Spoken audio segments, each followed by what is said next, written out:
Hello, have a nice day. आज हमारे यहाँ थोड़ी थोड़ी बारिश हो रही है, रिमझिम रिमझिम। मौसम अच्छा हो गया, कूल। तो परंतु देश का मौसम कूल नहीं है, देश का मौसम फाइन नहीं। आपने देखा होगा दिल्ली में, यूपी में, हरियाणा में किसान जगह जगह आंदोलन कर रहे हैं। पिछले 9-10 महीने से कर रहे हैं। मैं ये सोच रहा था कि अगर मान लो कि मैं एक कपड़ा बेचने वाला हूं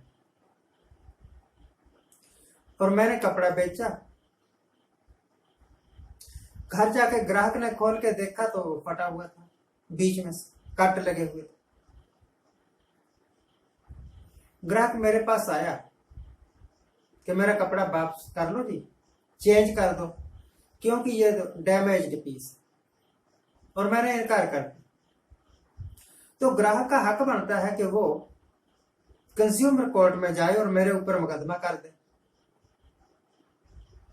और कंज्यूमर कोर्ट फिर क्या करेगा, मुझे ऑर्डर करेगा कि तू कपड़ा तो वापस दे ही। तेरे इस ग्राहक को जो तेरी वजह से बॉदरेशन हुई है, उसका जुर्माना भी दे। मेरे साथ हुआ ऐसा।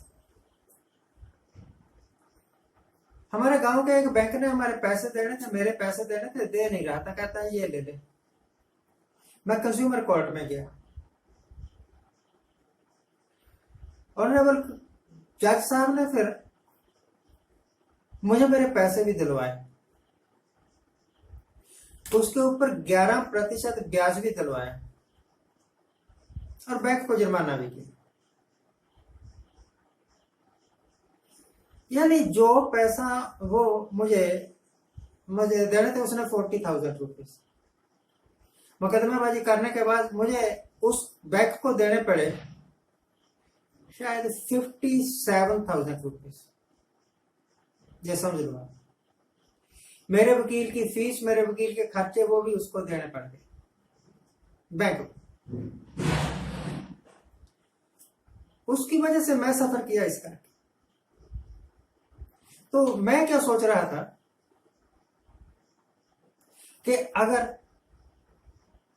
किसी मुख्यमंत्री की वजह से पूरा प्रदेश सफर करे और किसी प्राइम मिनिस्टर या होम मिनिस्टर या डिफेंस मिनिस्टर या कोई और मिनिस्टर की वजह से पूरा देश सफर करे, इकोनॉमी पैरालाइज हो जाए, जीडीपी माइनस में चली जाए। जब मैं जीडीपी कहता हूं तो ये बड़े मोटे तौर पर कही हुई बात है, फिर कभी बात करेंगे। देश का नुकसान, लोगों का रोजगार लगा हुआ छूट गया। कल मैं एक शहर में गया, पहले भी जाता हूं, मैंने देखा वहां पर आधी दुकानें लगभग बंद हो। मैंने 2-4 से पूछा ये दुकान क्यों बंद है, ये दुकान क्यों बंद है। कहते जी कारोबार ही है नहीं, दुकानों का किराया देना मुश्किल हो गया, बंद कर। ऐसी हालात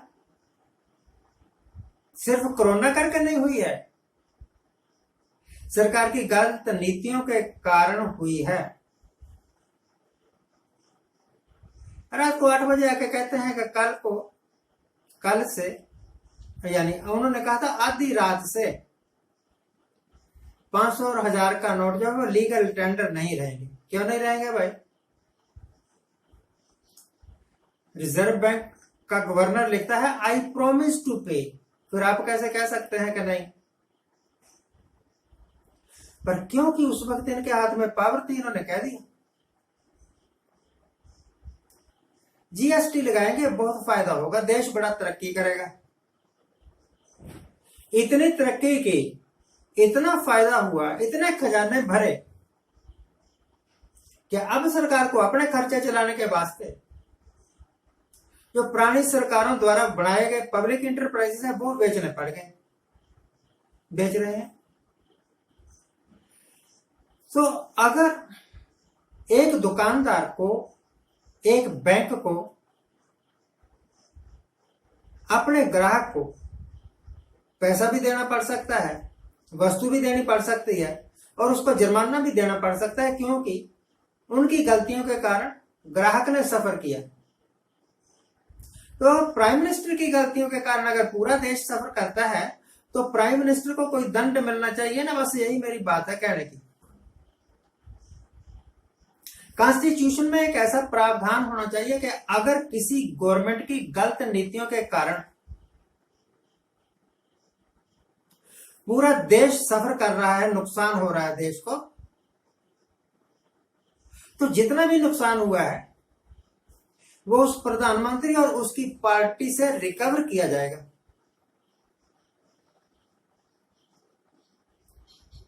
और भागने नहीं देंगे देश छोड़ के।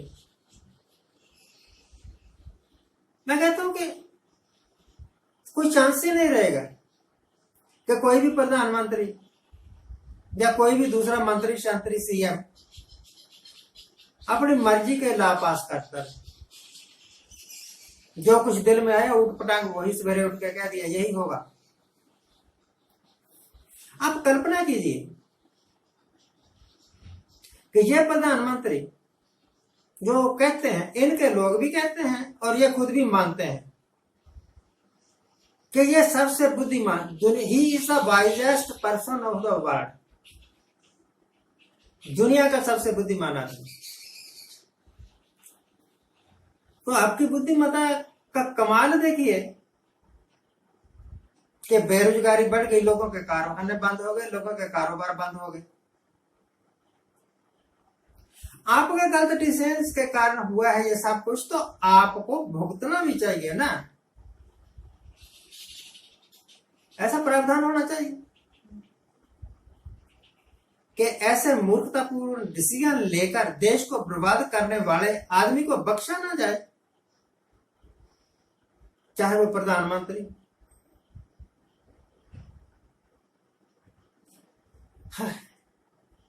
पार्लियामेंट में होता है ये सारा कुछ। पार्लियामेंट में ही कॉन्स्टिट्यूशन की अमेंडमेंट होती है, जैसे इन्होंने कई बार कर लिया अपने मर्जी से कॉन्स्टिट्यूशन की अमेंडमेंट। उन्होंने कहा था कि 370 हटने के बाद कश्मीर में शांति हो जाएगी, उग्रवाद खत्म हो जाएगा। दोनों ही बातें नहीं हुई।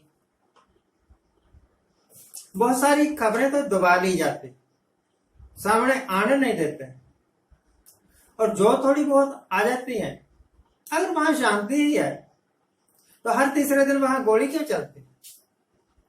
सरकार ने कश्मीर के हर एक कोने में फौज क्यों लगाई, सीआरपीएफ क्यों लगाई हुई, आर्म्ड पुलिस क्यों लगाई हुई? हिमाचल में कितने की जगह पर आर्म्ड पुलिस और सीआरपीएफ लगाई हुई? हिमाचल, हरियाणा, पंजाब, दिल्ली वगैरह कोई भी।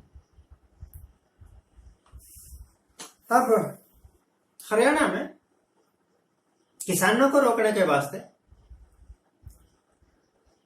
अर्धसैनिक बलों का प्रयोग कर रहे हैं।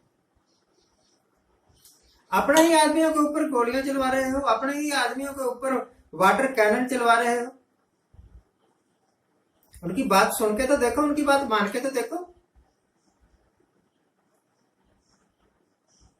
जब आदमी अहंकार से भर जाता है तो गलत फैसले लेता है, जब गलत फैसले लेता है तो खुद बर्बाद होता है। भाई गुरदास जी ने कहा है, अपनी जड़ अपने आप ही उखाड़ देते। यही हो रहा है आज के लिए। इतना ही। आज जिनका जन्मदिन है उनको हैप्पी बर्थडे। आज जिनकी मैरिज एनिवर्सरी है उनको बहुत बहुत शुभकामनाएं। सदा सुखी रहिए, आनंद प्रसाद।